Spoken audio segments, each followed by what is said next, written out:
大兴也因为发电拓扑业不时拢有传出臭味公害电情，大部分拢是大面积有机堆肥无砍头的恶臭。其中议员特别指出，下营大吉里时常传出的酸臭味，已经严重影响居民生活品质。不过环保局的稽查却拢查无，相当不满，要求减班。对此市长嘛回应，业者无改善，无排除风险。不要每天整个下人都在骂我们台南市政府的环保局，不要每天都在骂我们这些民意代表，包括黄伟哲市长一样，都被骂了。议员，我跟你报告，这个部分我们绝对不容许这种商人他把自己的商业利益建筑在所有民众的痛苦上我们一定要严格加以取缔，不惜这个我们该去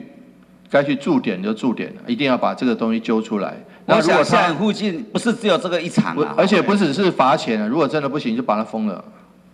好，还是希望环保局，你应该叫稽查哥好好的去稽查，不要每次去说无批的味无啦，讲伊都无营业无营业规暝拢有味，那你要真的是好好去思考，你们稽查队要干什么？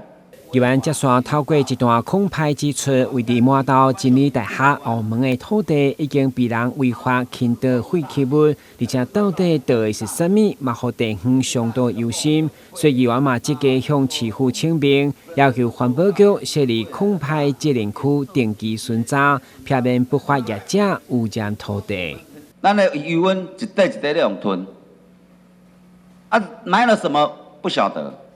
我们能不能，既然现在科技这么发达，我们能不能够用一个责任区的概念，我在环保局用空拍机划分每一个人有一个责任区，然后去稽查所有我们的台南市的土地有没有被违法倾倒？那我们可不可以成立一个空拍部队，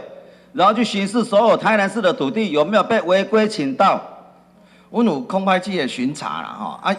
是讲。伊的量有法度讲做定期的安尼巡查无？咱即摆来规划一个。另外，首府大厦转型退场由市府主导的进度，嘛，互议员相当关心。因为以后包括环保、消防、亲子幼儿馆拢会进驻。市长嘛强调，因应战争等灾难的紧急应变，到时伫首府大厦卖正式闭园中心，也是所有市府的机能拢会伫遐。一旦需要接手，随时拢会当运作服务。台南新闻管制林英庚采访报道。